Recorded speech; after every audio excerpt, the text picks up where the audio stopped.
مجروح نه کوي، علم داغدار نه کوي. علم ونه شرموئ، د علم مرکز دا دینی مدرسه ونه شرموئ او د علم ښودونکي استادان ونه شرموئ. خدای نه خواسته داسې قول فعل درنه صادر نسي چې څوک یا تاسې ته ګوته ونیسي، علم ته ګوته ونیسي چې ښه نو د علم دا فایده وه، یا مدرسې ته ګوته ونیسي چې نو دا اوس مدرسه وه چې دا یې را تربیت کړی،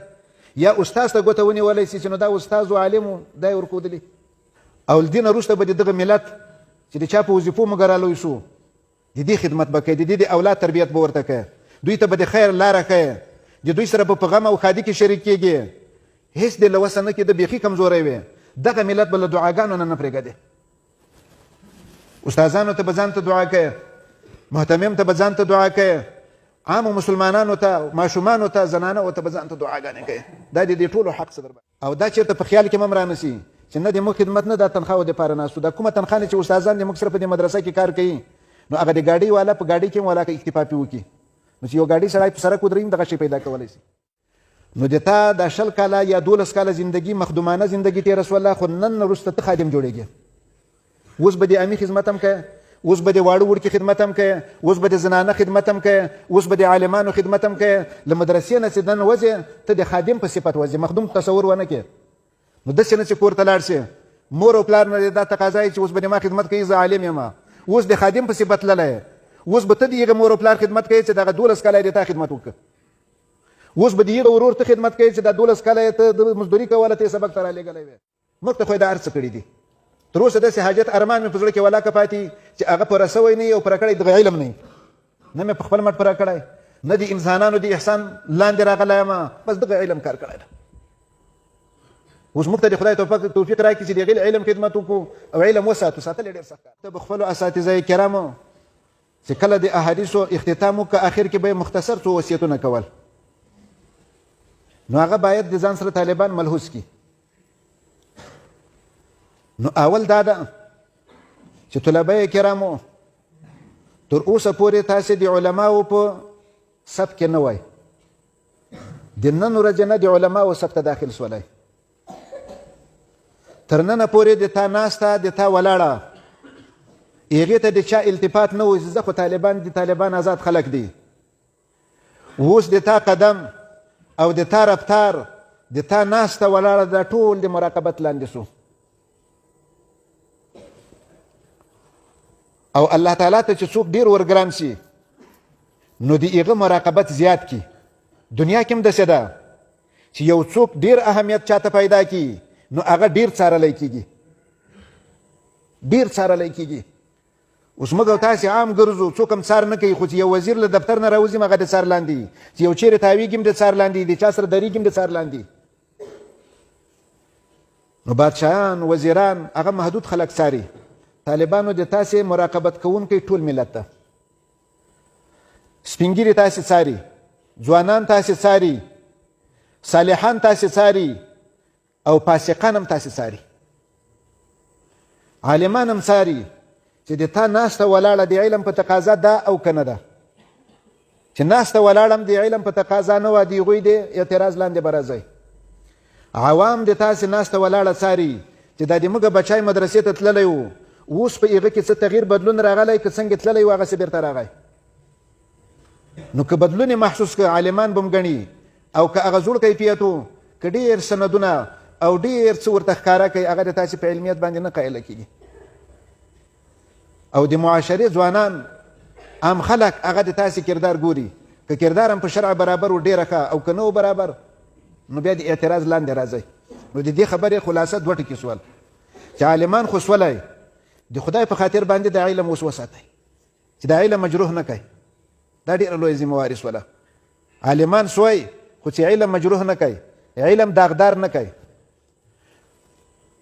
علم ونه شرموئ، د علم مرکز دا دینی مدرسه ونه شرموئ او د علم ښودونکي استادان ونه شرموئ. خدای نه خواسته داسې قول فعل درنه صادر نسي چې څوک یا تاسې ته ګوته ونیسي، علم ته ګوته ونیسي چې ښه نو د علم دا فایده وه، یا مدرسې ته ګوته ونیسي چې نو دا اوس مدرسه وه چې دا یې را تربیت کړی، یا استاز ته ګوته ونیولی سي چې نو دا استاز و عالم و دا یې ورښودلي. نو یوه ذمهواري هم دا سوه د نن نه چې د علم هم وکړه، اشاعت هم لږ کوو که ډېر هم کوو، تدریسونه هم لږ کول که ډېر هم کول، د علم وساتئ. علم داغدار نه کوي. دویمه خبره دا ملحوظه وساتئ چې علم د تاسې دماغو ته راغی اوس یې عمل ته کوز کوي. که د علم صرف تر دغه ژبې پورې او تر دماغو پورې پاتې څه نه دنیاوي فایده پې مرتبه ده نه اخروي پې مرتبه ده. علم به هلته مرتبون علیه د فایدې ګرځي چې اوس یې عمل ته کوز کړو. په هر میدان کې د مګه رفتار د علم په تقاضا باندې د علم د تقاضې نه باید ونوځو. او درېمه خبره تر اوسه پورې تاسې مخدوم وای، ملت د تاسې خادم و، عالمان د تاسې خادمانو، امیان د تاسې خادمانو، کسیران د تاسې خادمانو، ښځې د تاسې خادمانې وې. زنانه به ماړۍ پخوله د طالب خدمت یې کاوه، واړه وړکي به درته راوړله د تاسې خدمت یې کاوه، ځوانانو راګټلې مدرسې ته به یې چنده ورکوله د تاسې خدمت یې کاوه، محتمم عالم و، نور ټول کارونه یې پرېښي وو د تاسې خدمت ته ولاړو، سوال کوه، چنده کوه، تعمیر جوړوه، کتاب اخله، استاذ راوله، بیا د طالب نګراني کوه، سبق یې ویلې ترې قضا څه بې وجې خو به غیر حاضري نه یې کړې، په دا سرګرداني کې ټول کال تېر څه. او استادان د تاسې خدمت ته ناست وو. او دا چېرته په خیال کې هم رانسي چې نه د موږ خدمت نه دا تنخواو دپاره ناست وو، دا کومه تنخوا نه چې استادان د موږ سره په دې مدرسه کې کار کوي نو هغه د ګاډۍ والا په ګاډۍ کې هم والا که اکتفا پې وکړي نو چې یو ګاډۍ سړی په سړک ودرېږي دغه شی پیدا کولی شي. اصل مقصود طالب د تا خدمت و. نو د تا دا 20 کاله یا 12 کاله زندگی مخدومانه زندگی تېره شوله، خو نن وروسته ته خادم جوړېږې. اوس به د عامي خدمت هم کوې، اوس به د واړه وړکي خدمت هم کوې، اوس به د زنانه خدمت هم کوې، اوس به د عالمانو خدمت هم کوې. له مدرسې نه چې دننه وځې ته د خادم په صفت وځې، مخدوم تصور ونه کړې. نو داسې نه چې کور ته لاړ شې مور او پلار نه دا تقاضا چې اوس به د ما خدمت کوي، زه عالم یم، اوس د خادم په صفت تللی، اوس به ته د هغه مور او پلار خدمت کوي چې دغه 12 کاله یې د تا خدمت وکړه، اوس به د هغه ورور ته خدمت کوي چې دا 12 کاله یې ته د مزدوري کوله، ته یې سبق ته رالیږلی وې. او له دې نه وروسته به د دغه ملت چې د چا په وظیفو موږ رالوی شو د دې خدمت به کوي، د دې د اولاد تربیت به ورته کوي، دوی ته به د خیر لاره کوي، د دوی سره به په غم او ښادي کې شریک کېږي، هېڅ دې له وسه نه کېده، بیخي کمزوری وې. دغه ملت به له دعاګانو نه پرېږدې. استادانو ته به ځان ته دعا کوي، محتمم ته به ځان ته دعا کوي، عامو مسلمانانو ته، ماشومانو ته، زنانو ته به ځان ته دعاګانې کوي. دا د دې ټولو حق څه در باندې. دویمه خبره او درېیمه خبره دا ده چې طلبه کرامو دغه علم چې الله تعالی درکړه د تاسې د ټولو حاجاتو ضرورياتو دپاره بس دا کافي ده. د نن نه الې بیا پریشاني ونه کوئ. تاسې فقط د دې علم اشاعت ته، د دې علم تبلیغ ته، د دې علم بل چاته رسولو ته متوجه سئ، الله ته ځان وسپارئ چې دا څومره ضروريات هم دي د غیب به نه به پوره کېږي، تاسې به نه محتاجېږئ. او که تاسې نیت خالص و د الله دپاره هم د دین خدمت کاوه بیا هم محتاجه سولی، بیا سیخ ماته راځئ، مصارف هم په ما دي. د دې علم په وجه باندې به ته مله کېږم، دا علم به د تا نه سردارم جوړوي، دا علم به تا حاجي کویم، دا علم به تا معتمر کویم، دا علم به تا سیاستدان کویم، دا علم به تا والی کویم، دا علم به تا بادشاه کویم، دا علم به تا رهبر کویم. که قرضونه یې در باندې هغه قرضونه به دې هم د علم خلاصوي. څنګه خلاصوي؟ تاسې بیا خپله مشاهده کوئ، د ما بیان ته ضرورت نشته، دا موږ مشاهده کړي دي، موږ ته خو یې دا هر څه کړي دي. تر اوسه داسې حاجت ارمان مې په زړه کې ولاکه پاتې چې هغه پوره سوی نه وي او پوره کړی دغه علم نه وي، نه مې په خپل مټ پوره کړی، نه د انسانانو د احسان لاندې راغلی یم، بس دغه علم کار کړی ده. اوس موږ ته د خدای توفیق راکړي چې د هغې علم خدمت وکړو او علم وساتو، ساتل یې ډېر سخت کار ده. نو سره د علم نه ګوره د چا دروازې ونه ټکوئ، مالدارانو پسې ونه ګرځئ، د خانانو زیارتو ته لاړ نه سئ، بس د علم خدمت کوئ. خانان هم تاسې ته روان دي، بادشاهان هم تاسې ته روان دي، وزیران هم تاسې ته روان دي، موږ هم تاسې ته روان یو. درې خبرې شوې. علم به د دنیا د حصول ذریعه نه ګرځوئ، که ته چې ضروريات هم دي د علم د تاسې ټول ضروريات د پوره کوي، مطمئن اوسئ. او څلورمه خبره، نو څومره جامعاتو کې چې تاسې د علم حاصل کړی ده، څومره مدرسو کې چې تاسې علم حاصل کړی ده، د دې بې حرمتي درنه ونه شي. ولې ځکه دا د ټولې مدرسې دا د موږ علمي میاندې دي، هره مدرسه د موږ مادر علمي ده. که د مور لخوا د پلار له طرفه یو اولاد عاق څه، د هغه فرضي عبادات الله تعالی ته بیا مقبول نه وي. نو که د دې مدرسو له خوا نه تاسې عاق سولی بیا به درسونه کوئ اول به درسونه نه پیدا کېږي که درس وي بیا به هغه مقبول نه وي طالبان به شکایت درنه کوي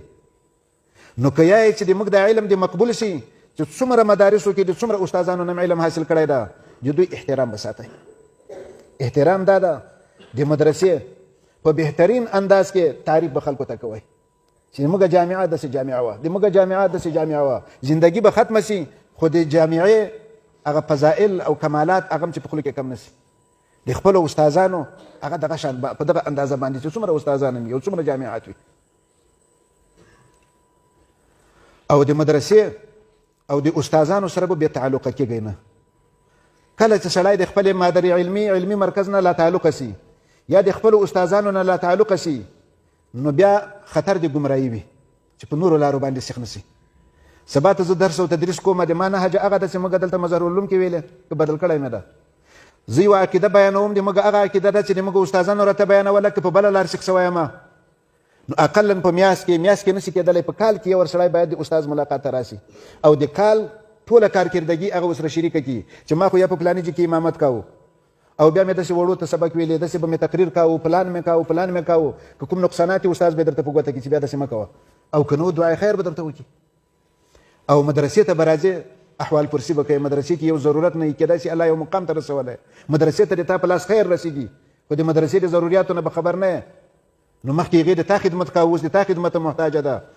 نو په کال کې ور راځه د جامعې حال احوال پوښتنه کوه چې مدرسې کې خو به کوم ضرورت نه وي چې د خپل وس مطابق تعاون پکې وکړو